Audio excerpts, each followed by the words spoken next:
I heard a lady mentioned she was going through this challenge, and she mentioned that from the time that she started trying to get fertile using facilities such as this, up to when she finally gave up, she had spent well over 100 million in this process. It's very possible because a couple, normal couple, no problem, man, no problem, woman, no problem. They can spend the whole year having regular sexual intercourse. Regular sexual intercourse would be like 3 times a week throughout the year, and then none of them has a problem and they don't get pregnant. Like I've had clients who have done their IVF cycles from US. From US, they go to Italy, they go to Spain. Failing. Trying. That's the only reason she's moving. Comes to Uganda, spends 25 or 20 and conceives. After the child has grown and they come an MP of Kampala, and then they say, oh, you man, you're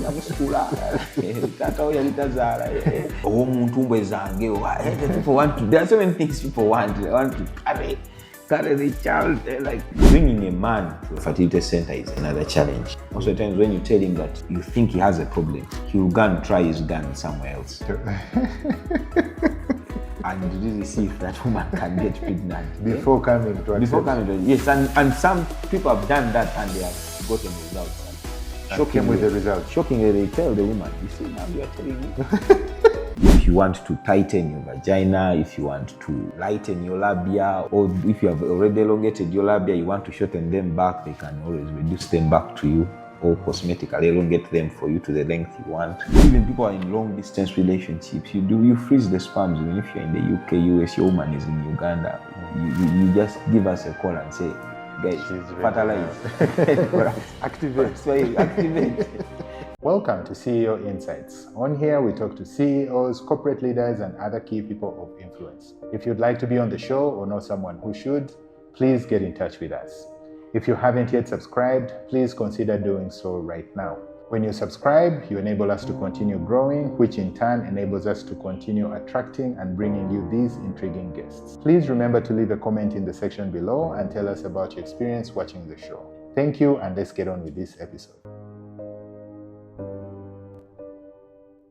Thank you for coming on the show, Doctor. You're welcome. Today we're going to talk about fertility in women. This has been a challenge that, it is actually a challenge that is affecting many ladies and would love to be mothers. So I hope that we will be able to dive into it and get some answers for the viewers. You come highly recommended, and we're very excited to have you on the show. Thank you. To start us off, please tell us what inspired you to join a career in this field. Thank you very much. What I would love to say that to join the career as a fertility specialist all begins with, first and foremost, being a what? You have to first become a doctor, a general doctor. So from our maiden days, we always looked at doctors as very important people in community, especially us who grew up from very poor families. You always wanted something that can probably turn your life around, and also something that makes you very important in society or help others, because the kind of hospitals we would go to are the low-end ones. Yes. I think I didn't even ever get to hear anything like someone being on medical insurance. I didn't know it happens until when I was an adult, because we didn't have those privileges. Then, of course, along the way, in my high school, I read the book Gifted Hands by a prominent surgeon, Ben Carson. Yes. It kind of motivated me. His story would kind of relate the poor family and then how he could become a great person, and he was intelligent. And I think by that time, I was also somehow intelligent. So I actually desired to be a surgeon. And that's what I would always tell my mother and everyone, that I would become a surgeon in future. So we grew up, went to university, studied, and finished. Now, when you get to the field, you try to you do internship, you rotate in the different fields of internal medicine, pediatrics, general surgery, obstetrics. So that the way the way the obstetricians would do their things, where I interned from, that was in Molago, kind of captured my mind. Like there was so much accountability for everything that happens. There are so many protocols, losing a mother would become an issue. Like, everything was a little bit, the department seemed more organized and better than any other departments. And even the way the doctors themselves would conduct themselves, I desired to be like them. So when I finished my internship, actually, I didn't practice for long. I practiced for 6 months, and I applied to do a master's. Wow. So then when you still become an obstetrician, yeah, there are different subspecialties. There are cancers, the oncologists want to do cancers, there are fertility specialists, there are guys who want to do cosmetic gynecology and urogynecology. There is cosmetic gynecology? Yeah, cosmetic gynecology, urogynecology. Cosmetic gynecologists are the ones who want to, if you want to tighten your vagina, if you want to lighten your labia, or if you have already elongated your labia, you want to shorten them back, they can always reduce them back to you, or cosmetically elongate them for you to the length you want. So but me, I noticed that from the clinics I would rotate in, I noticed infertility as a very big challenge. One, like even in the institutions that teach us, there are very few people, or like very few consultants who are in that field. And then their surgeries would rarely happen, even in the major hospital like Mulago. Why? Because the equipment are expensive. Now we do minimal access surgery, pinhole surgery, and all these are sophisticated. They need more equipment. The maintenance is high, which becomes a little bit difficult with systems, sometimes like a public system where there's a long procurement, a lot of bureaucracy and everything in procurement. So you realize that most of the fertility centers standing are into private. When you look at the time when you joined the industry, I call it industry, up till today, what kind of changes do you see within fertility? One, the change has been that some attention has been drawn to infertility as a public health challenge. Because I think there was a time the Honorable Minister Sarah Opendi, when she was still, I think, Minister of Health, she also tried to push so hard. Then the current ministers as well, Cheng and the PS, Dr. Diana, they have also been drawn to the attention of subspecialty or super specialty. So they are pushing. The directors of the different hospitals are a bit more free and relaxed at letting people go and study. Because all these most of these positions now are being taken up by younger people. The ministers to you may not seem young, but they are in an age group that can connect, that can relate. Like if someone comes and tells you, I need to go and do this, most of the times this generation can easily connect the need, or they can foresee the future, because you need to benchmark on how these other guys also did it. These other countries, how did the Indians do it? So many of them went and trained from within outside countries. They trained, they stayed there, even they worked for so many years, 3-4 years. When they got whatever they needed, they repatriated. They came back home and they started training home. But the number of people who have specialized is growing. Okay. It's on the rise. It's on the rise. But the bottlenecks is what I've told you. Where do you want to practice? For you to set up a fertility unit, you need about 800 to 1 billion Ugandan shillings. So now, and these centers are so critical. They are sensitive. One, you don't need so many people in the unit, because they contaminate its air. Even a perfume can make an entire IVF cycle go wrong. Wow. Even dust. So the whole place is under air purification. They are doing filtrations of air. So they don't need so many people in the unit. Then how many people are they going to train at a go? How many will be able to enter the lab at a time? So when someone is having his own lab privately, they may not want to let in so many people in the name of training, because these so many people in the name of training may make an entire cycle fail. So because the cycle, you may find the cycle has about 10 women where each has paid maybe 25 to 30 million, and then they all fail to fertilize. So these are 10 families you're breaking bad news to. Yeah, we are very sorry. Now that the government is also trying to put up these centers in public health hospitals, trying to open them. I think Women's Hospital is starting in Molago. This will help because when the government opens, the cost of the process will be lowered. It becomes cheaper. When it becomes cheaper, more people will be able to afford it. And then when you have more people affording the process, medicine is learned by apprenticeship. So if there are more people undergoing the process, then some other people can come and take the opportunity to observe or even participate and learn from these so many people who are undergoing the cycles. Because definitely there is nothing complex about it all. But it's just the opportunity. If you get the opportunity to see it being done like 10 times, 20 times, it will be good to go. What are some of the myths around infertility that are common, and how would you break these myths? Yeah, there are so many myths about infertility. And commonly in Africa, people think,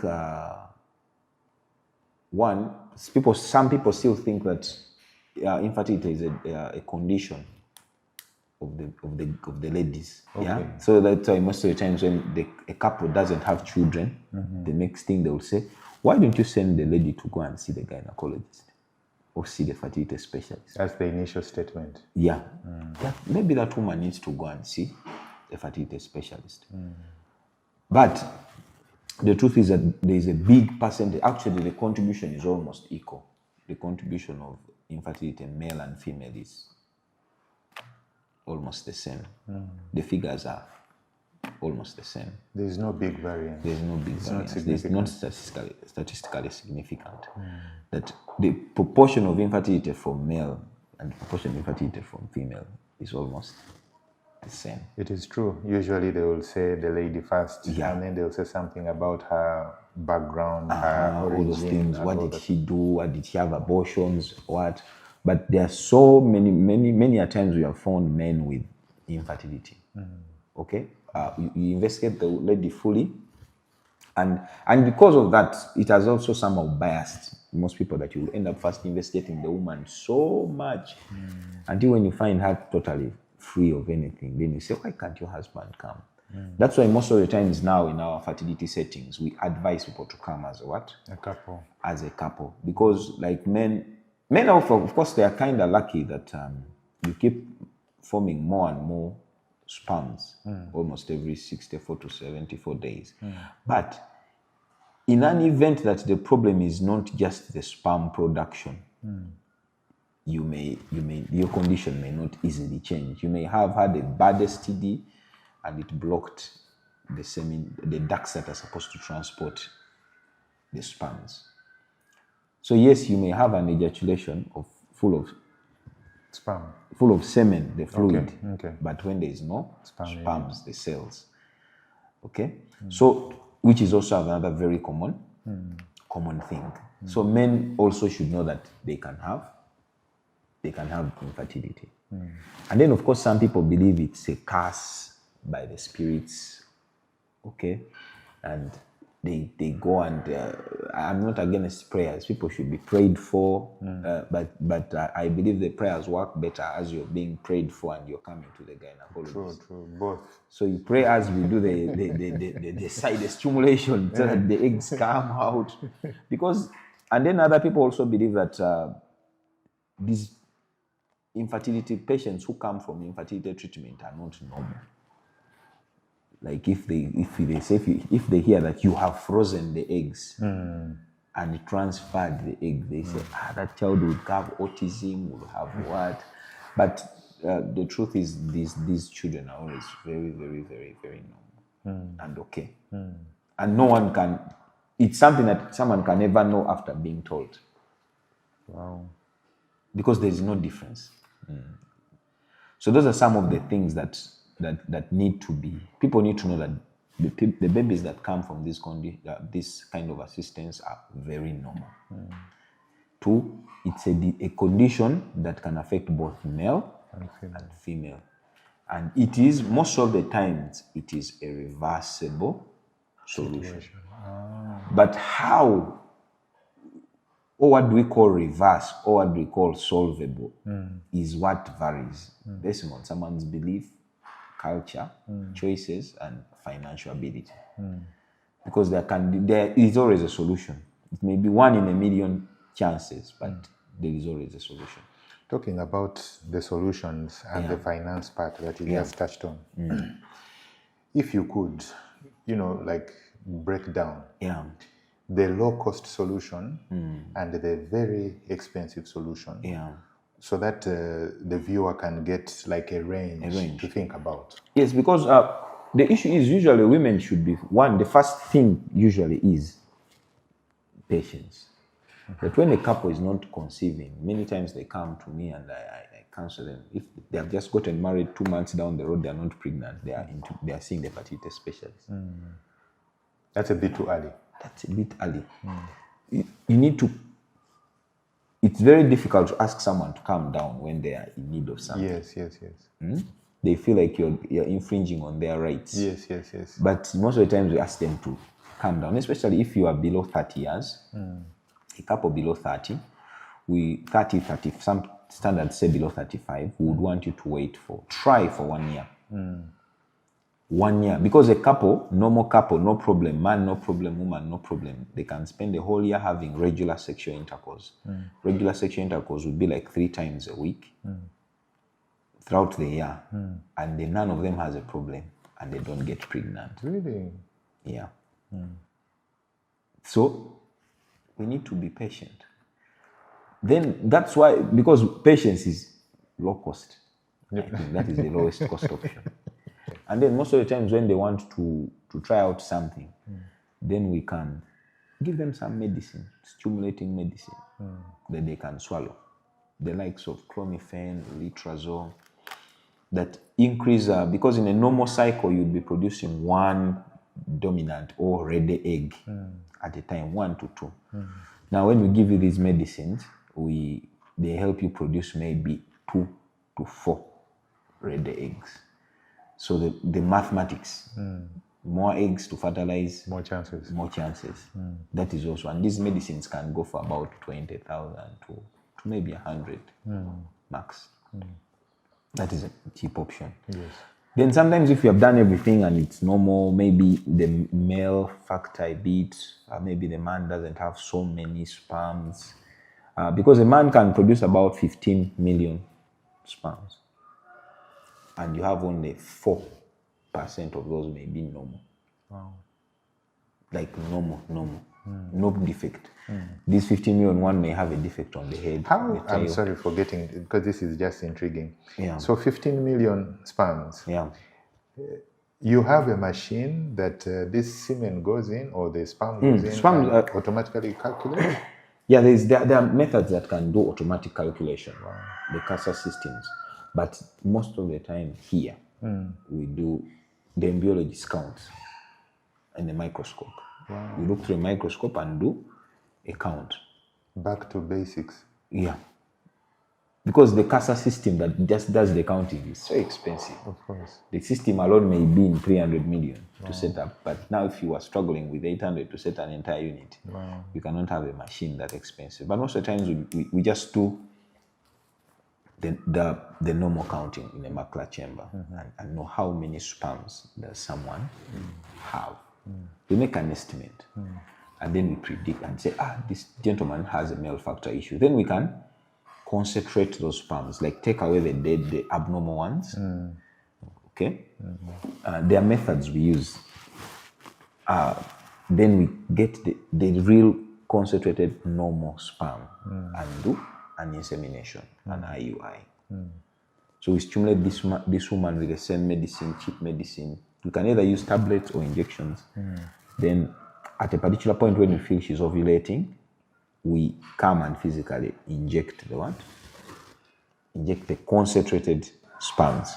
So now, for lack of a better word, use the word gang of or a team, actually, team would be a better word. This is a team of now good sperms. So initially you had 15 million with it. This one has no tail, this one has no head. In the swimming, they keep distracting. There is some dead tissue or debris. They keep distracting the sperms and so on. So now when after cleaning or preparing the sperm, we're giving you good, makes them more capable to run and do the fertilization. This is the same technology used in animals and other lower animals, because humans are also animals. But like it is they are inseminated, so they have higher chances of carrying out the fertilization. An IUI would go for about 3 to 4 million. Or even 2.5, depending on that is, would you say that is like mid-range? Yeah. Okay. So that is a solution that someone can save up some money and do an IUI at 2.5 to 4 million. Now, if that fails, most of the times people will need to undergo some other investigations, like a camera inside your uterus, which we call hysteroscopy. Hysteroscopy also goes for about 2.5 to 4.5. Someone may need someone to maybe open your tubes up here by pinhole surgery. That's what we call laparoscopy. Laparoscopy would go 4.5 to 6.5. Now, when all those things are failed, you may need an IVF cycle that goes from 13 up to 40 million, depending on you. This is a young girl with eggs everywhere. She's very easy to stimulate, may not need a lot of medicine. So they just need a few drugs, because all these costs surprisingly are into the medicines, because we don't manufacture these drugs in here. So there are a few companies importing them. That makes the cost high. Then also with age, as your age increases, you'll need more medicine. And these medicines also, the way they are prepared is different. There are some that are just extracted from urine of menopausal women and not so purified. Then there are those which are very highly purified. Of course, the more highly purified, the more effective, the more expensive. So depending on usually the fertility specialist, the doctor will look at you, your parameters, your everything, your investigations. There's something we call AMH, anti-Mullerian hormone. It kind of helps me predict how many eggs you have. Because women are produced with a constant number of eggs. Their eggs, by the time you reach 30, the eggs are almost reduced by half. Whatever you're produced with. Because your body was ready to give birth at 14. When you started menstruating, but you have carrier, you have national regulations, you have what, so you decided to wait up to 30. Now you've lost half gone. Now if you want to wait longer for maybe issues, social issues, the right man, social problems, career and so on, the number keeps on going down. So when a woman comes in for care, usually those are some of the things we first start with. We do a scan through the vagina, transvaginal scan, which usually we do around when she's in her periods, and see the eggs, the tiny eggs, or what we call anthrofollicles. These are the eggs that can be recruited. A cohort of very, very young ones that we feel if we give them the right hormones, FSH, the hormones that we inject these women, we usually inject them on the tummy. These numbers can grow, because under the normal cycle, only one would be recruited. Yes. So now when we give them a lot of this hormone, we can recruit like 10. That's the aim. That's the aim of this entire process. Like recruit so many eggs to grow into good follicles and give us good eggs. Then these so many eggs can be harvested.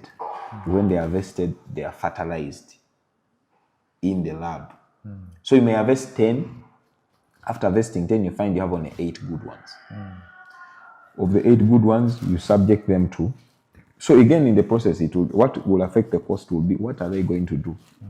Is it droplet IVF, where I just get a droplet of sperm and I pick an egg and drop it in the directly? drop in the sperms, in so many sperms, and the sperms will compete. The moment one sperm enters the egg, it causes changes that makes sure that the others don't enter, and fertilization will take place. So if I'm doing droplet, it may be a bit cheaper for you than if we are doing something we call ICSI, where the embryologist himself, you physically pick a sperm and an egg and inject the sperm into the egg to have fertilization.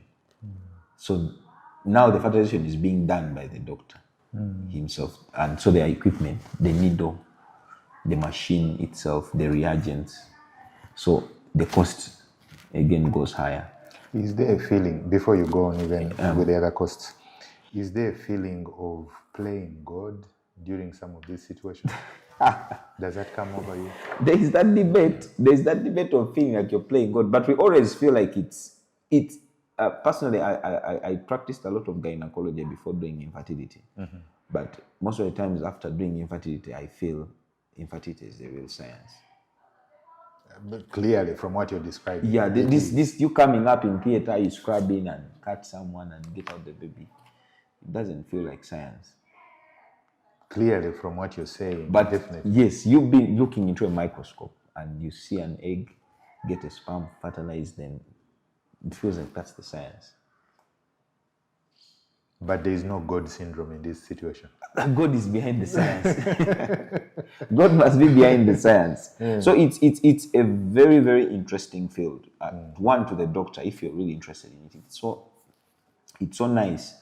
Like me, even when I trained in minimal access surgery, like doing pinhole surgeries, laparoscopy and hysteroscopy, it feels different. Most of the times, unless pushed to the wall, you don't want to do open surgery. Like you don't want to cut someone open completely to remove a cyst, to remove an ectopic pregnancy, to remove small fibroids. They can be removed pinhole. Then someone operates you like the way you play video game at home or Pasa or something, and they remove whatever your problem is. Then you worked on in the morning. If you worked on at 8 and you have a flight at maybe 4, you can make most of the times you'll make it for the flight. Yes, I have a friend who had fibroids and underwent surgery, and they did that pinhole. To me, I could not believe it, because when after everything, it was just like a dot, just a dot. Dots, and the thing was successful apparently, and worked very well. But just dots like this, of course, it was very expensive. But I was very intrigued by this. So so most of the times, if there is any structural problem in a woman with infertility, we will opt to do pinhole surgery because it will create less scars inside her. So now that's another cost coming in. So you see, this lady has already parted with 25 or 20 m. Now she's adding probably another 8. So is there, apart from the IVF, above the IVF, are there other interventions that are even more expensive than the IVF? Like I said, because IVF in itself is the droplet, I told you. Now when we add ICSI, you injecting the sperm into the egg. What is IVF in full? In vitro fertilization. That is the droplet on the sperm? Commonly droplet. Okay. Conversion, most people call it conventional IVF. So if I'm a lady, I've come, I'm infertile. And we have done the IVF. Yes. And it was not successful. Well, I paid 25 million. It was not successful. And I want to try it again. That's an additional 25 million. Most of the times there is it depends on the center. It entirely depends on the center. It depends on what's their policy. What's their policy? So some centers have a policy where and again it will also depend where the eggs, like if we had fertilized 10 and we stored 8 transferred to, so there are 8 just stored, frozen. That means that now when you're coming back, the work is not too much. We're just going to probably One, we may first investigate, why did you fail to conceive? Why did you get an implantation failure? You may incur that cost, not usually so high. Two, the other cost will be just to prepare you, the uterus, to receive the embryo. And then we unfreeze whatever was frozen and transfer. So if that is what's going to happen, the cost will come down almost by half, or even more than half. But in an unfortunate event that you produced few eggs, like 2 or 3, and all of them were transferred, and unfortunately you didn't conceive, that means that the process has to be done afresh.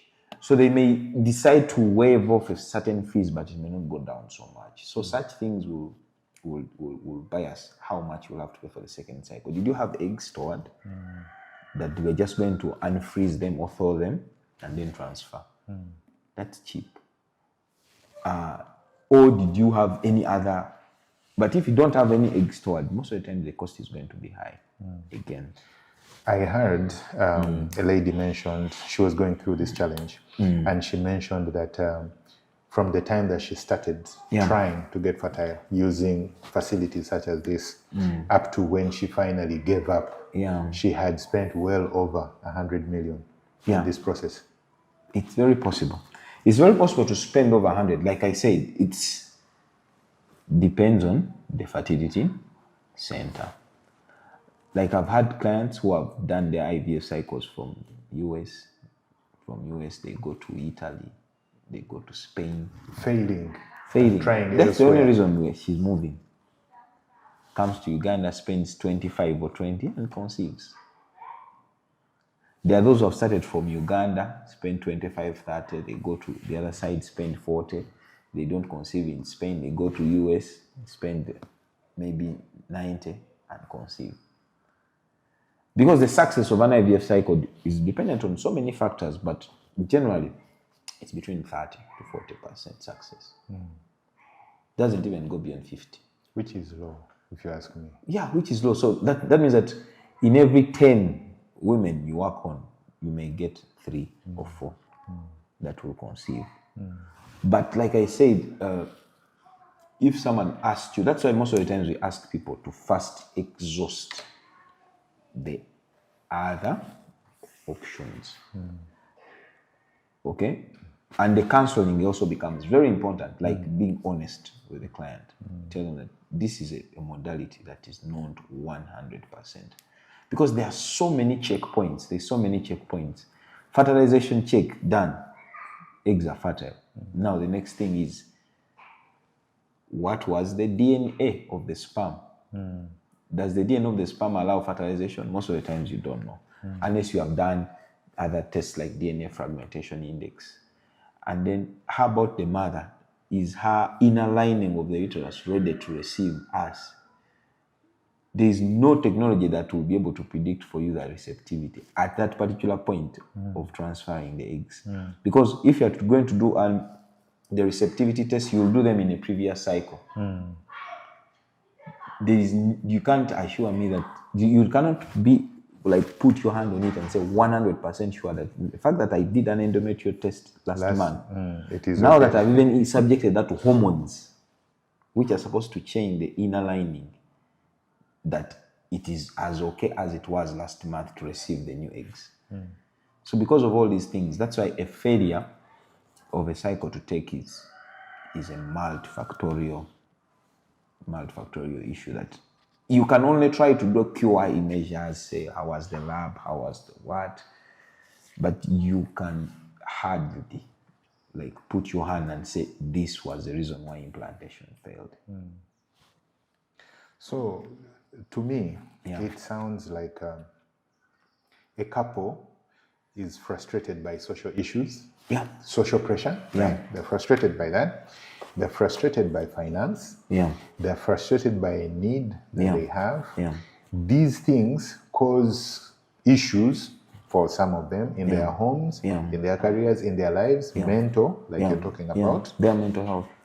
And now they are hearing stories about other people who have been successful using surrogacy. In Uganda, what what is the rhetoric around surrogacy? What is actually going on? Surrogacy in Uganda is, I would say it's going on. But regulations, there's a bill being debated about assisted reproductive technology.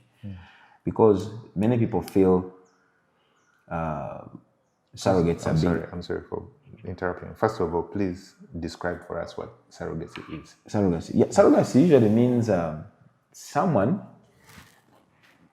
through the commonest form of surrogacy is someone is going to carry a child for you. On your behalf. Or carry a child on your behalf. That is the common, in trying to bring it down to the simple understanding. That this woman may be having challenges or conditions. Like maybe she has ever had, maybe when she was giving birth sometime, she bled so much and the team removed her uterus to save her life, but the ovaries remained. Maybe this woman got a bad abortion and the uterus got scars, the womb, so it can never receive children anymore. Maybe she has any other condition, like she has undergone surgeries, fibroid surgeries, and they have so much damage the uterus so much that it cannot carry a womb anymore. Maybe she has a disease condition, like a heart problem or something very bad in terminal stages that her getting pregnant, the pregnancy will affect her life or put her life at risk. So the surrogacy, commonly, like most places, even set laws that make sure that it is not done for luxury.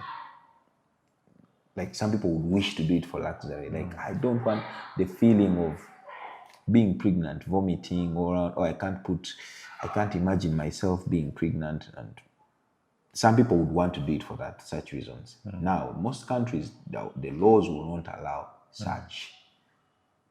You get? It should be on medical grounds.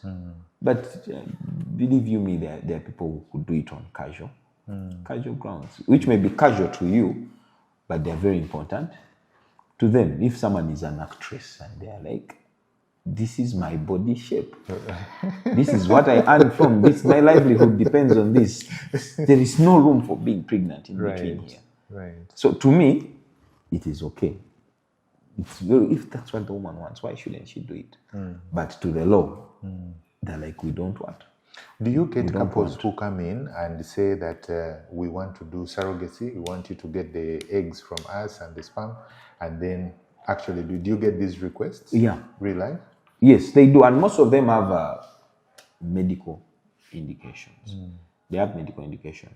But like I've told you that the laws are very, very tight in Uganda, and not only in Uganda, in many other countries. There has to be clear documentation of you having a problem. That's why that even some who can't really have it in Uganda because of laws and they can do it from other countries where the laws are more flexible. I wouldn't mention countries' names, but I know there are people we have asked to seek help with other law boundaries where conditions are more flexible, because it's a very, very sensitive issue. Of course. And it comes with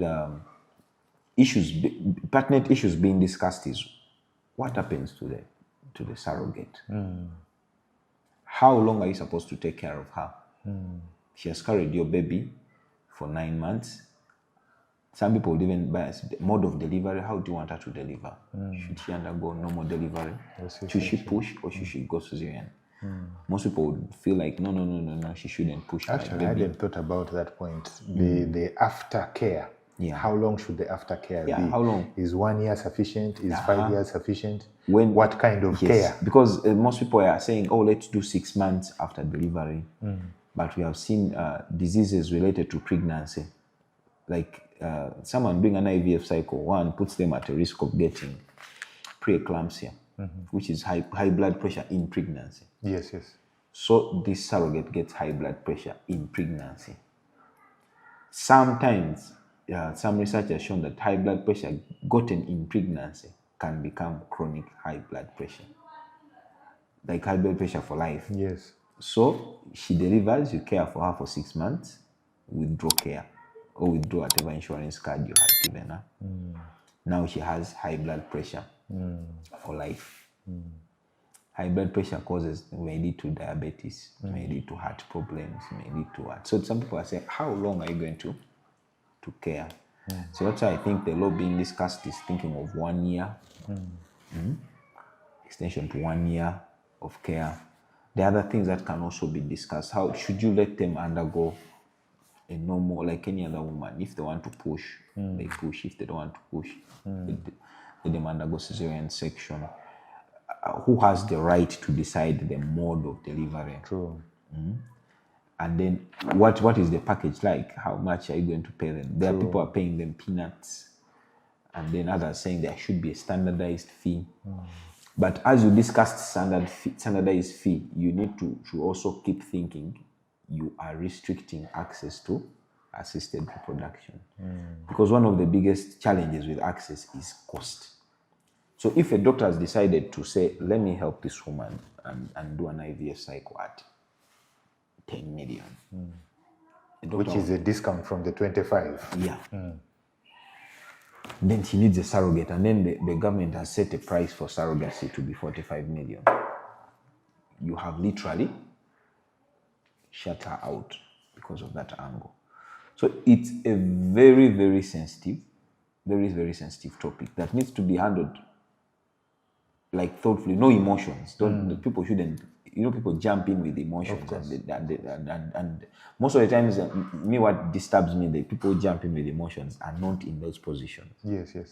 You get, you are some salongo with maybe 3 women, each having 4 children. You're busy discussing how people shouldn't be surrogates if they can, even when they cannot have 1 child. You get, they say no. How? It's because you have not been there. You feel. For you, it's even if you stand next to a woman, she gets pregnant. So you feel someone else shouldn't. Yet they are going through something. So they, personally, I believe they should be listened to. And the surrogacy should be, the law should be properly well. It should not be restrictive, making accessing it so difficult. But again, the surrogate has to be protected. They shouldn't be taken advantage of. And then some countries have set laws like this should be people who have ever given birth. Okay? Like they have already had children of their own. Okay? So, if anything happens in the delivery, so what if during the cesarean section, she delivers these 2 children and she bleeds so much that the doctor feels removing her uterus is the only way to save her? So, removes the uterus, but she has delivered children who are not hers. So, he has solved some family's problem, and we have sentenced her to looking for a surrogate of her own when her time comes. So, it's a very wide topic that needs to be discussed with a sober mind. So that is those are some implication, life altering. There can be, because you're going to be pregnant, and despite most of the countries now are restricting 1 embryo transfer. They want 1 embryo per woman.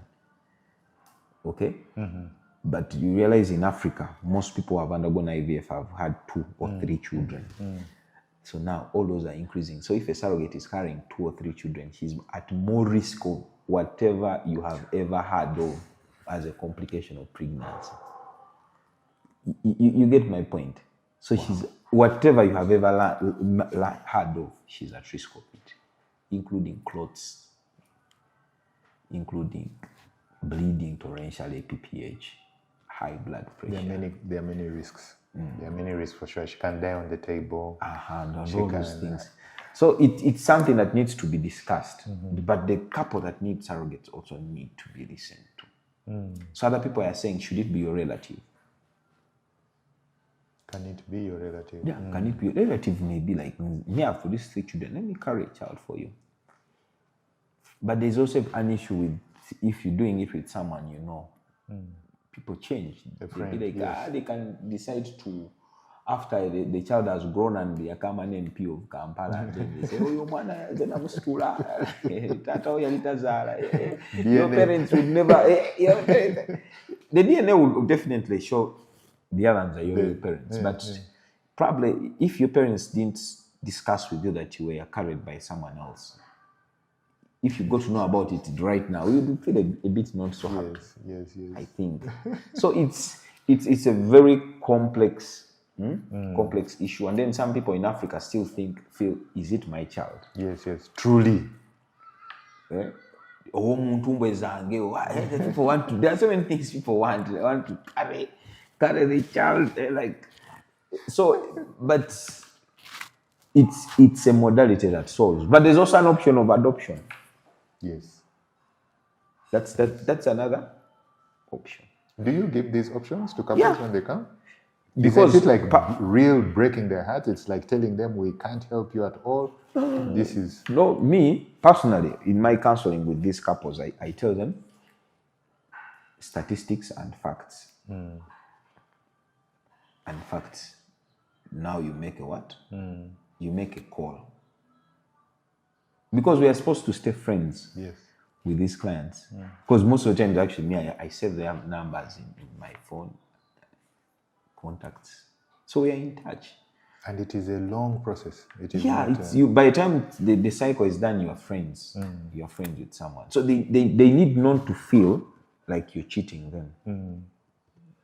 They need not to, like me, when some people ask me when they are leaving, like us, we are a little bit junior people in the field, when they have tried with more senior people and they have failed, so they call you for an opinion.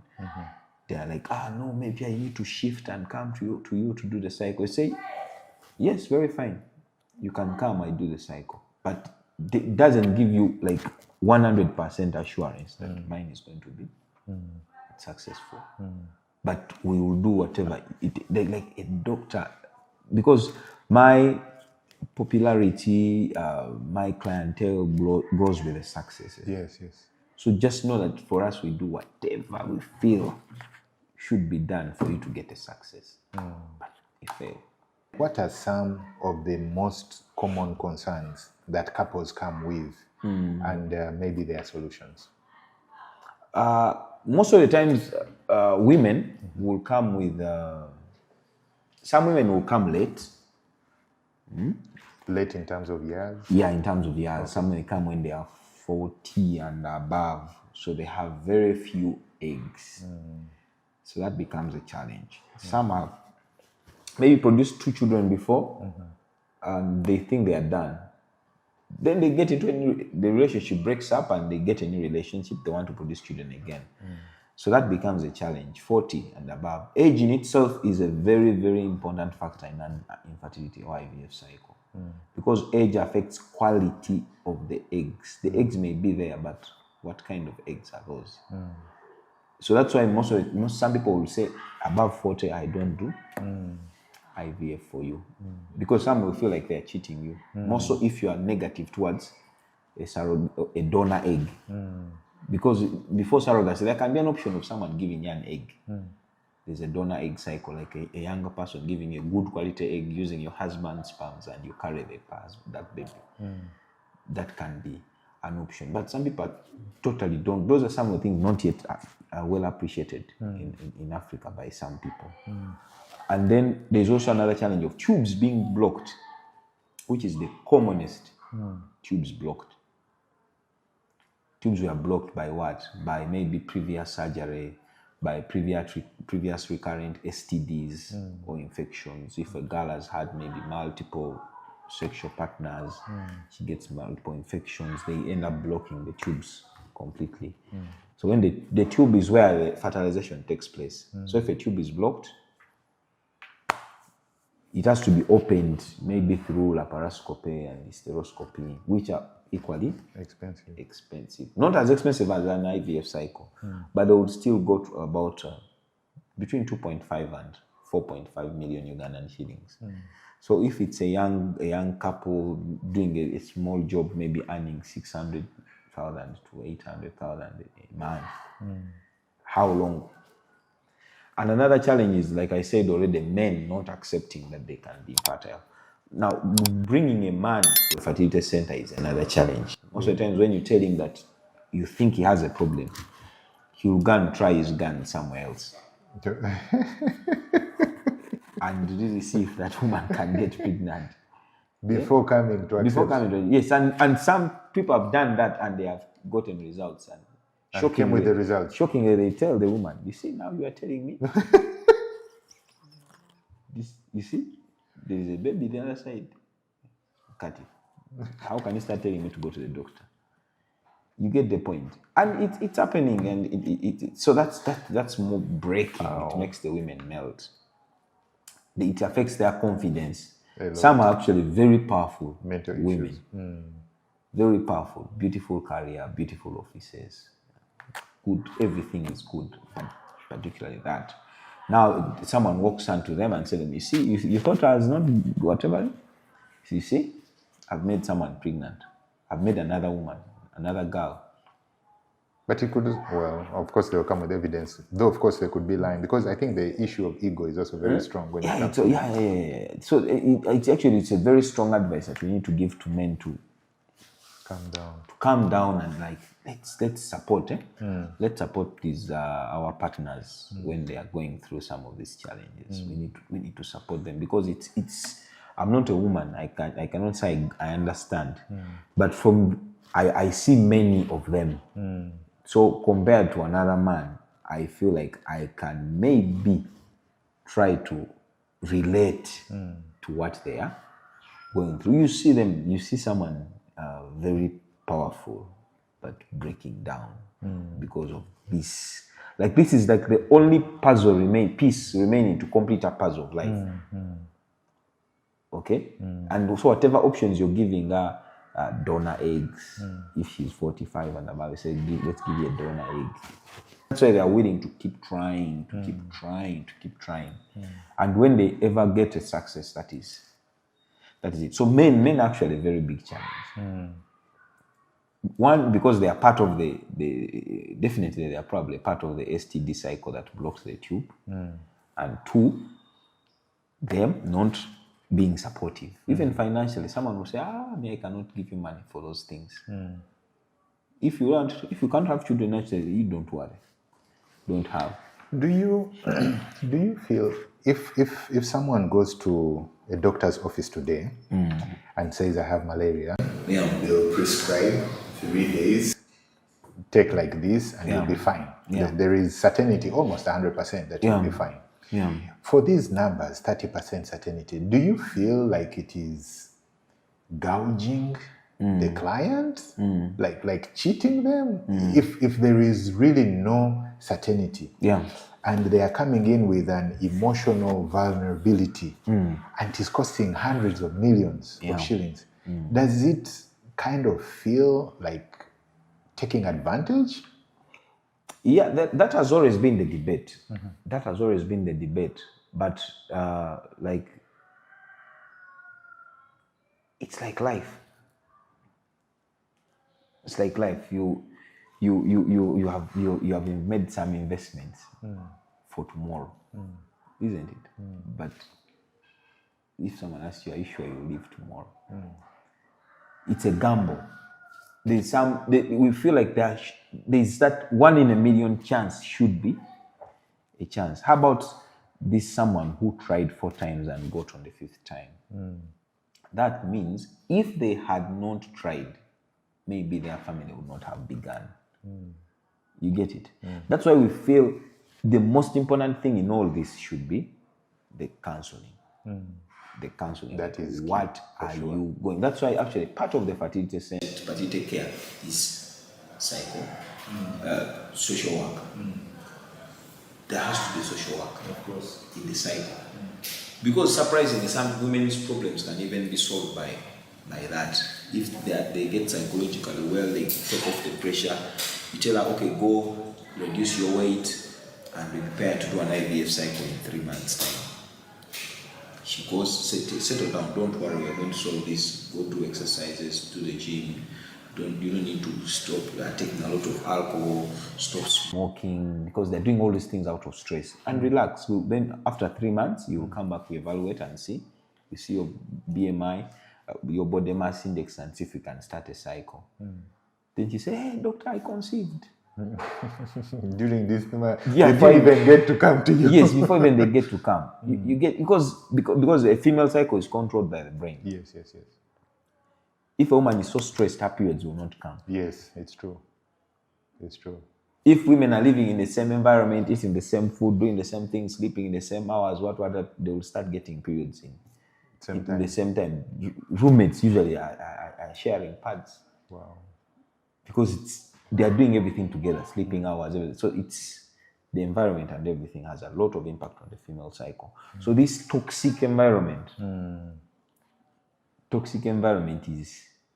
is affecting people's fertility.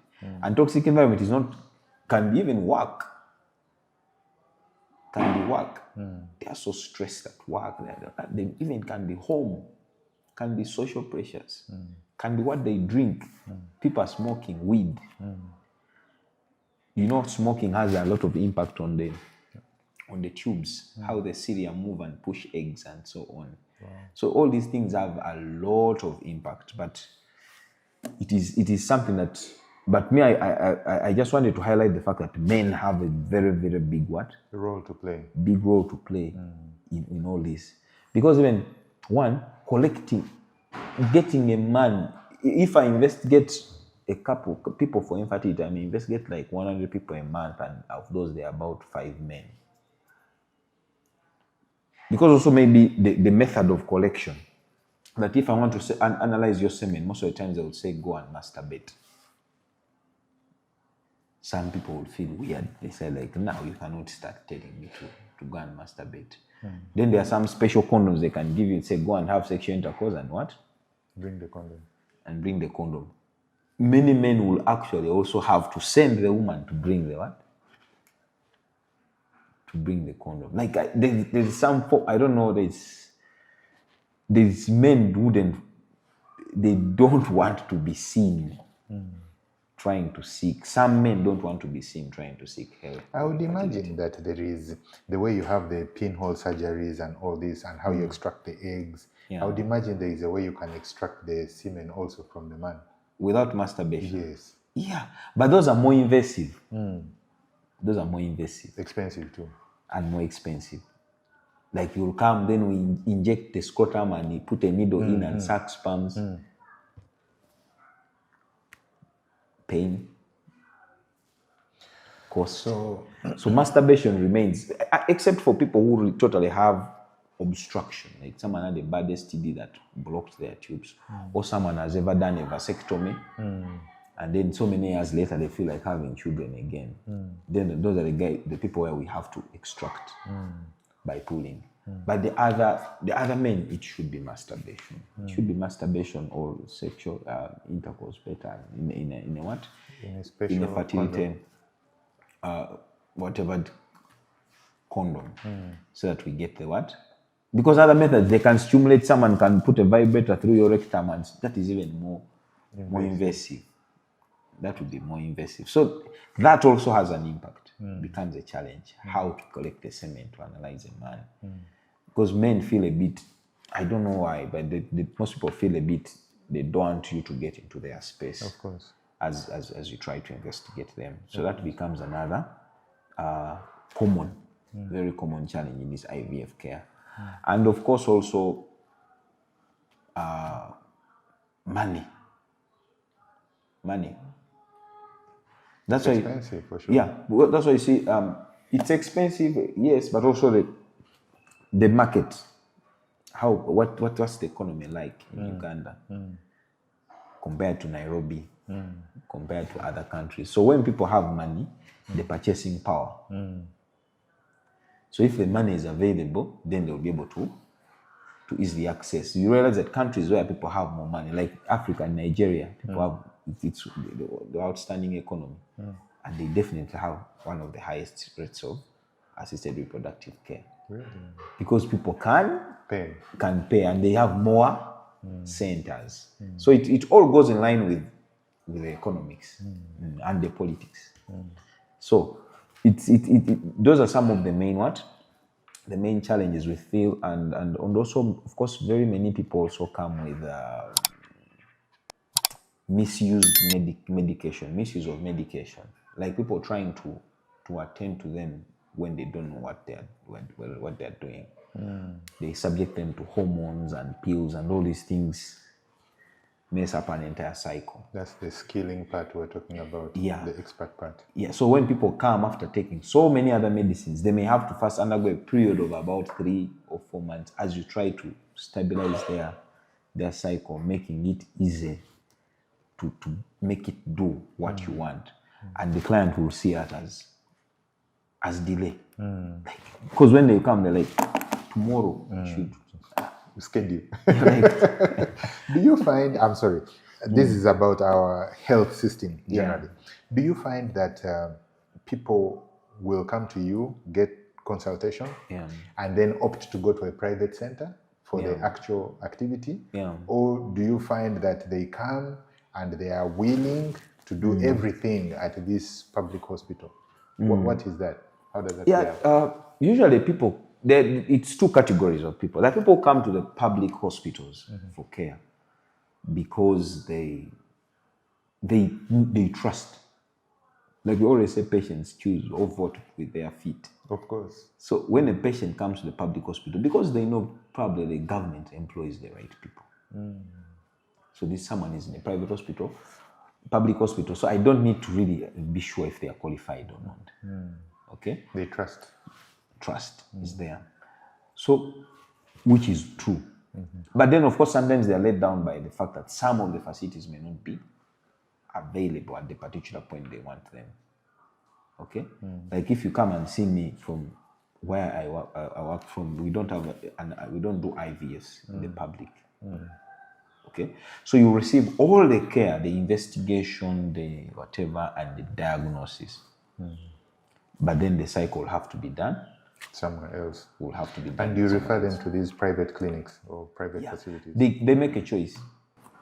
They make a choice. You can do it from here at this much. So because it's not that you want to get money from them, but the service is not available. Is not there. The service is not available. And it's their right to know what alternative options they have, so long as you don't persuade them or lie to them that this one is 100%. So, that is good. So you cannot push in a direction. No. You cannot be seen to recommend or even recommend entirely. Some people would do it, but I would give you options. And it's also cost. There are a lot of cost. The variance is so high in different centers. Also, some people do a lot of batching, where they stimulate so many mothers and they are all done at the same time. So when the experts are all there at the same time, everything being used at the same time, electricity, human resource, the cost kinda goes down. Kinda comes down. That's something called batch IVF, like a batched IVF. That would be kinda cheaper for you than you're doing an individual cycle and say, we are coming on Tuesday to harvest or care for Jen. Like a team of like 6 people come to care for Jen. That's pricey. That will be a bit pricey. But if we give you some hormones so that Jane waits for Mercy, then Mercy waits for Martha, and then this team of 8 ladies, they all get their periods at the same time, they all get stimulated at the same time, and then they will be harvested just hours apart. When everyone is there, like you cut off a day and say today is a day for harvesting. So you spend the whole day there working on these 8 people. It brings everything down, then I have to go and then come. It becomes a bit costly. How does fibroids play into this whole thing? Fibroids contribute to infertility. They contribute to infertility because some are so big that they distort the uterus and it can't carry a baby. Some are actually growing inside where the baby should be. So implantation will never take place. Some are causing so much bleeding that women cannot have sexual intercourse. Now, if you're not having sexual intercourse, how will you get Pregnant. How will you get pregnant? Some have caused some miscarriages. And when you get a miscarriage, you stand a risk of getting infertile a bit sometimes, depending on how it has been cleaned and everything. You can get an infection that will block your tubes.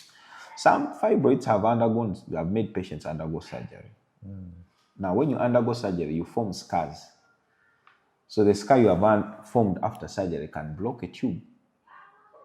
The scar you have formed after surgery can block inside the uterus and make conception difficult. So fibroids are also contribute. They are one of the commonest gynecological operations being done, myomectomies. And I would imagine that is like the level 1, low-hanging fruit. Deal with the fibroids, clear the path.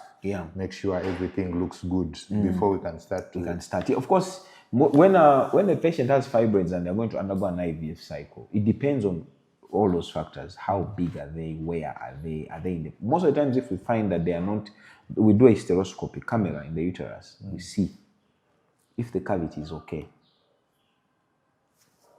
We can do an IVF cycle with the fibroids present.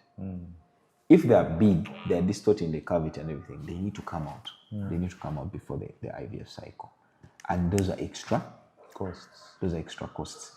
And the moment we do a fibroid removing surgery or myomectomy, that means that you have to delay the cycle. That means that you push for about 6 months before you can do an IVF cycle. 6 months to 1 year. Then you see that's another deal on the patient side. They're like, this Dr. Vadechi. If you say we'll try another one. Now that's a mistake someone will make, and then they switch care. Because you have just had the surgery. And then we're going to put an embryo in your uterus. The uterus starts expanding. It may rupture in the middle of when it reaches maybe 8 months before we reach the months we want. Just ruptures, bah. Then you're in trouble. The babies, very expensive babies have died. Yes. So most of the times, patients need to listen. It's very good to read, Google and what, but it's also usually very important to listen to the doctor you have chosen to trust.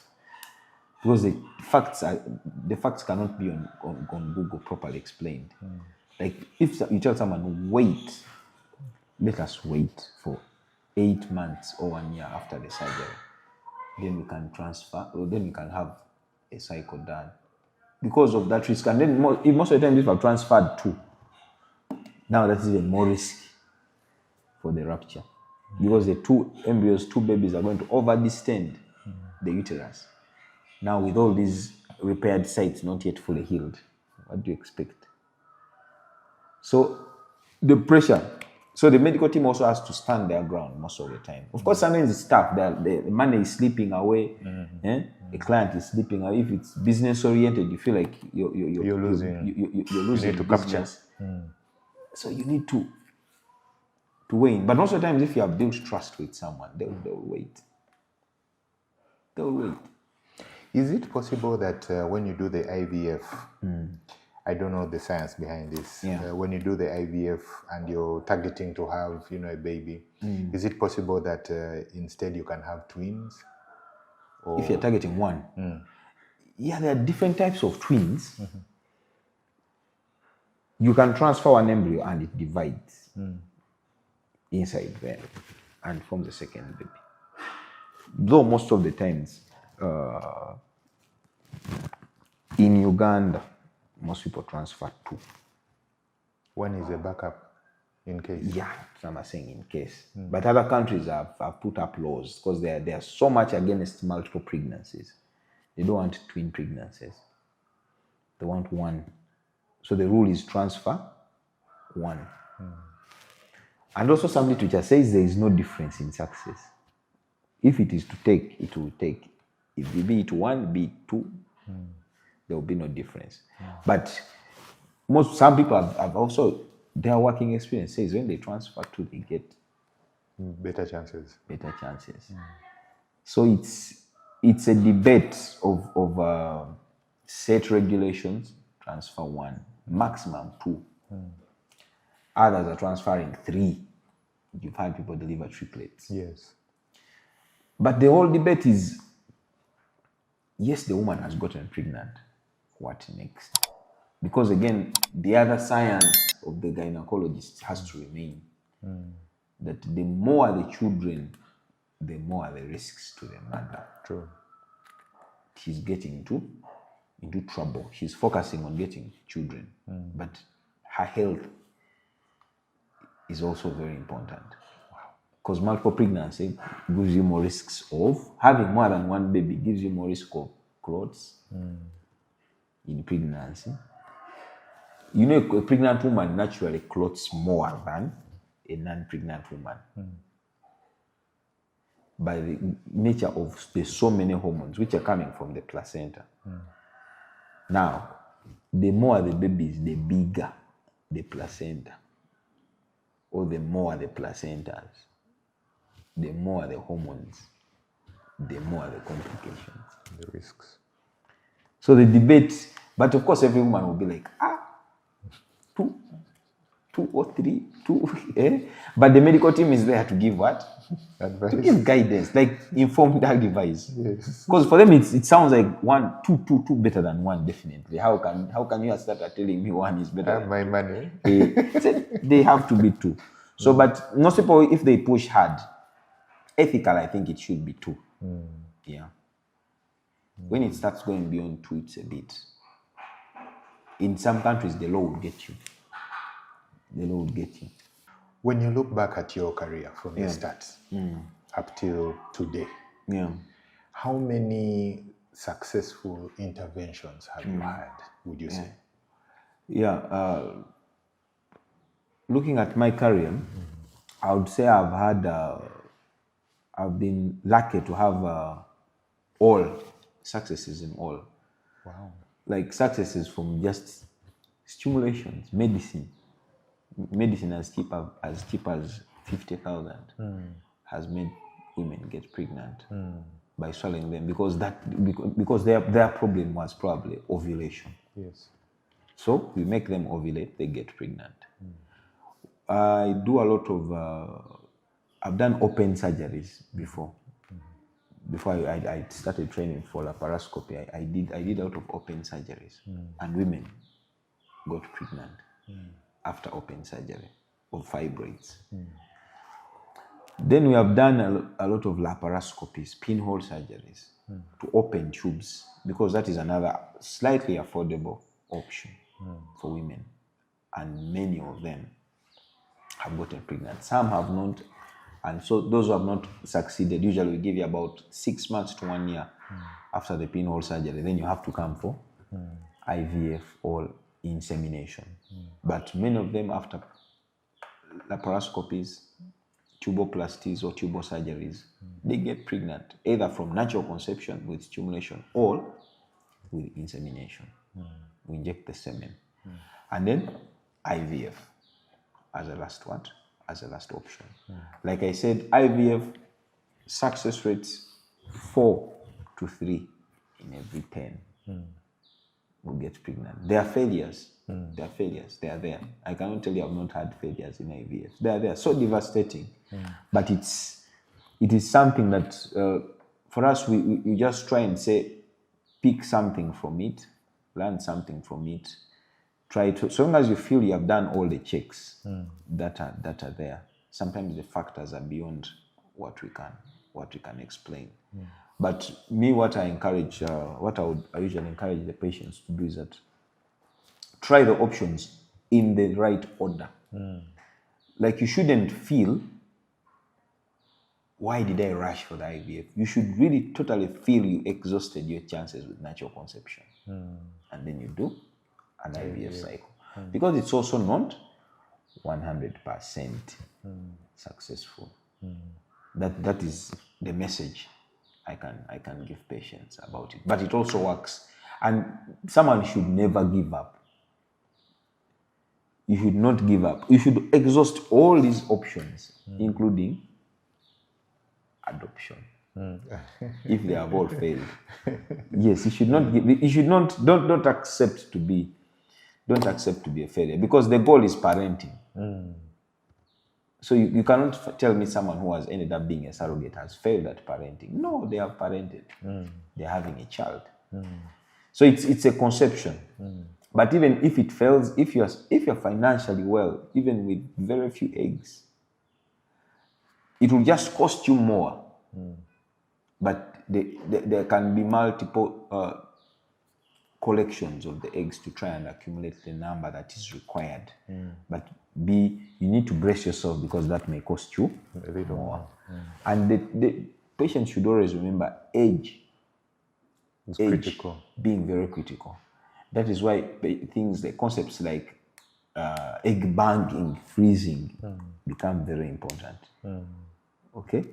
If you're a career woman and you feel like you want to give birth 10 years from today and you're already 30, how about you freeze your eggs?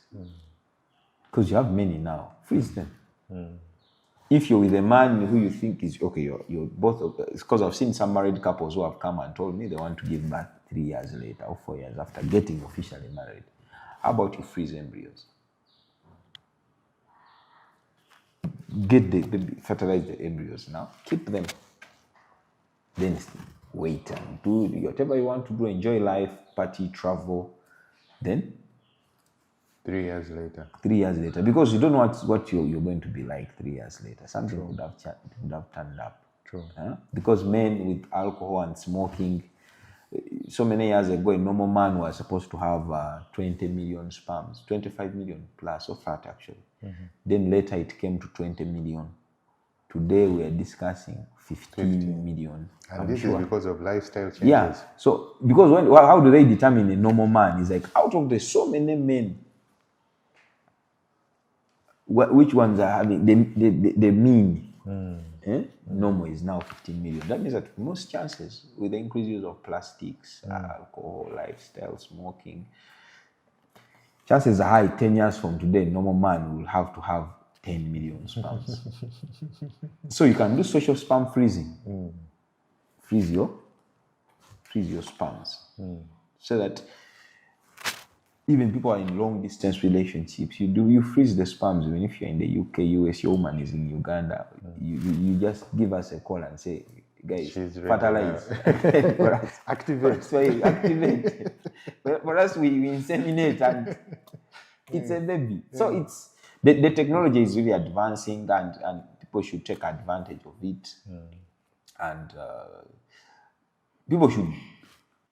Of course, there are outcalls. I think things like activists should keep pushing, like insurance should start taking care of some of these things. IVF is not covered by insurance. No, assisted reproduction is not.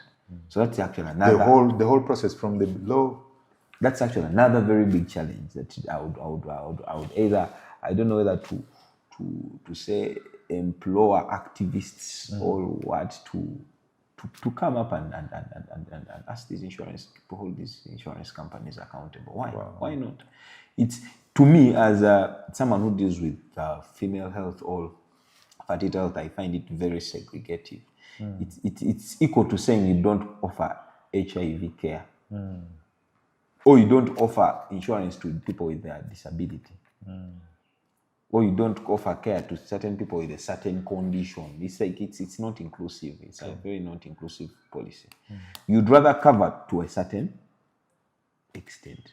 Because me, I would wish someone to come and they tell me. I've actually always asked them, why? Because if someone gets a fracture, you're willing to pay 10, 15 million for them to have an implant in their leg.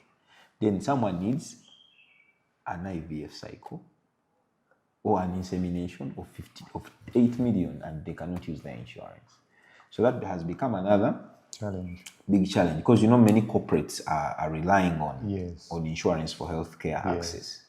So that also cuts them off. The moment you tell them they come with their insurance cards, you tell them, this one is not covered, you'll have to look for 8 million. It's like, let me call the HR. We call HR says, HR can't help you anymore. So it's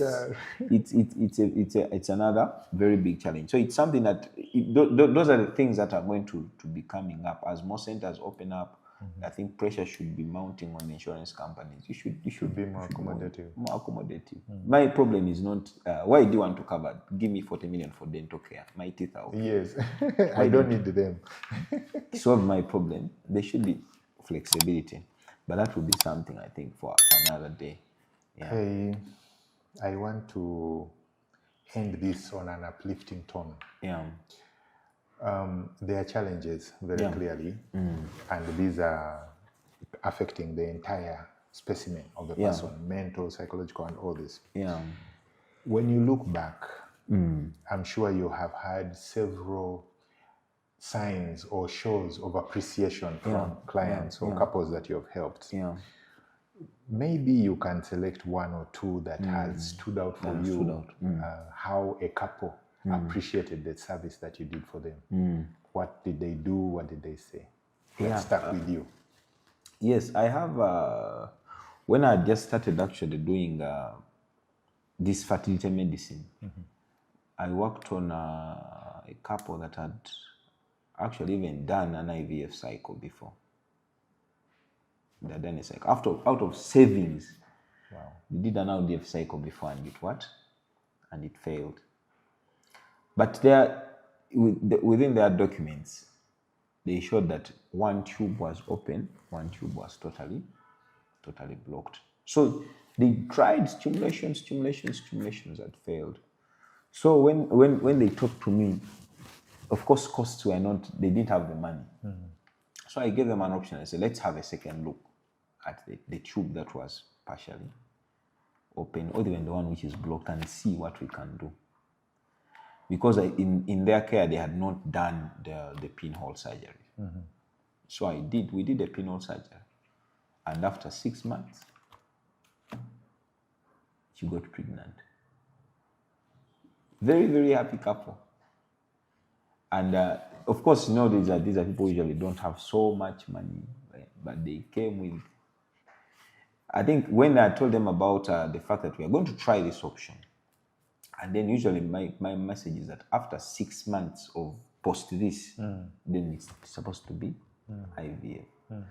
So they had saved, I think they had started the piggy bank, banking, saving their money. So when the pregnancy was there, they came, of course not believing, we did the first scan. Usually we say, come back after 4 weeks, we do a heartbeat. So the moment we did under the heartbeat, they went to the car, money. They brought their piggy bank for you. Wow. They brought the piggy bank. Wow. So I started with the piggy bank. Wow. And enjoyed, because I think they had already started saving again. Because the other past process that had taken them about 20 million that failed. So we did a laparoscope at about 4.5. So they had already saved about 5. So when the pregnancy was there, they said, "Mani doctor, Kati, this 5 nazokolachi, whether to take this, you can also take it." And also I got a what? A 45-year-old who got pregnant on an IUI. Because I stimulated her for IVF. She needed IVF so badly. So she had done a stimulation also before, but with medicine, tablets. So she came, we did another stimulation in preparation for an IVF cycle, because she didn't want to buy into donor eggs. And egg levels, AMH, were very low.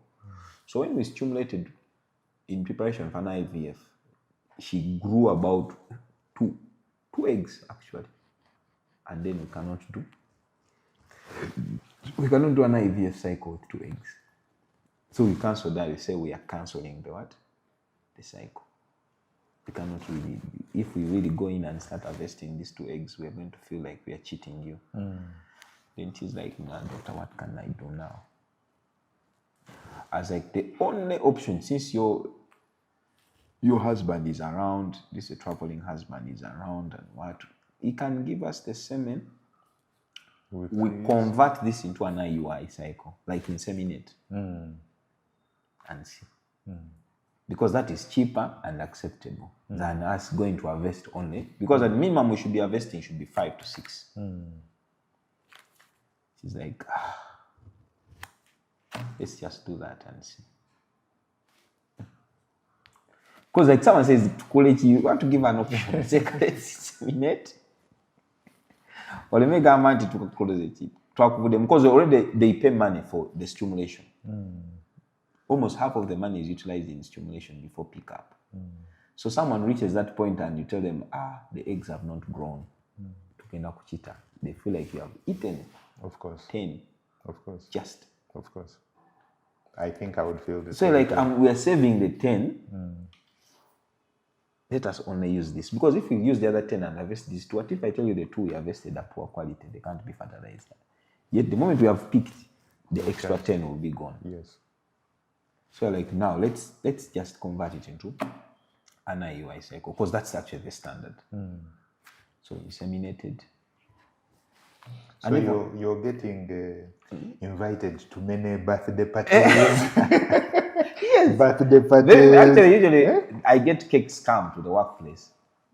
I get cakes and I take beer and wine. So some even those who know that I take, they bring that, and it is usually so rewarding. Yes. So seeing such an old, slightly aged lady get pregnant was also so rewarding. Wow. From the most simplest. Yes. Of interventions. Yeah. Because an insemination is so easy, can be done by anyone. It's an insemination. Wow. So she's like, doctor, I'm pregnant. Because she called you first before she called the husband. Most likely. Usually, by the way, there's a relationship we develop with clients, very professional relationships. They call us. They call us, which of course puts our social life also at risk. Yes, of course. Your wife will be like, why are people overcalling? Why are people overcalling you? But most of our clients are ladies, and they want to be listened to. Yes, of course. They call, sometimes they call and they also. And you know, that, I'm sorry for cutting you short. You know, with the medical field, and you're not on call all the time, but technically you're on call all the time. Yeah. And the situation can arise at any point. Exactly. There is no limitation in time. But to the extent that the client can call you and reach you and address the issue, that builds that trust that you're talking about. That's it's very important. It is. But of course, it also kind of puts your social life at risk. That's why most of the times we are trying to start building teams. We are starting to build, like, so they can shoulder you teams and brands. Like it shouldn't be I want to see Dr. Tomusange. Yes. It should be I want to see Dr. Tomusange's team. Yes. That and it's a beautiful thing because it's also a mentorship thing. Yes. Like I should have a junior colleague who should be willing at a certain point, maybe when I'm in one surgery and then someone else needs me in another surgery somewhere else, I should be able to call him and he probably does exactly the same work or even better in another place. I agree. But he builds his career, he can ride along my name or my brand.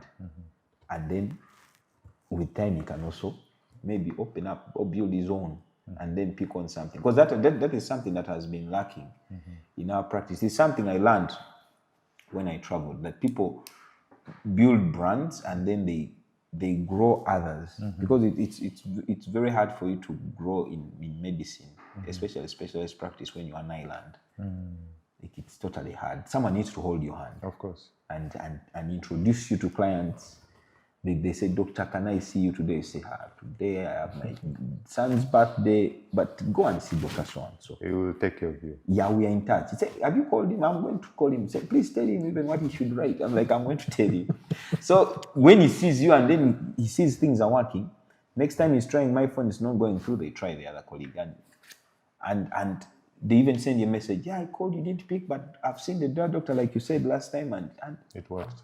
This is what he wrote. Are you okay? I'm like, yeah, exactly. So it is something that will help us also get time off to go for vacations, to spend time with our families. And it, I think it will also help us earn more. Like you earn by not physically being present.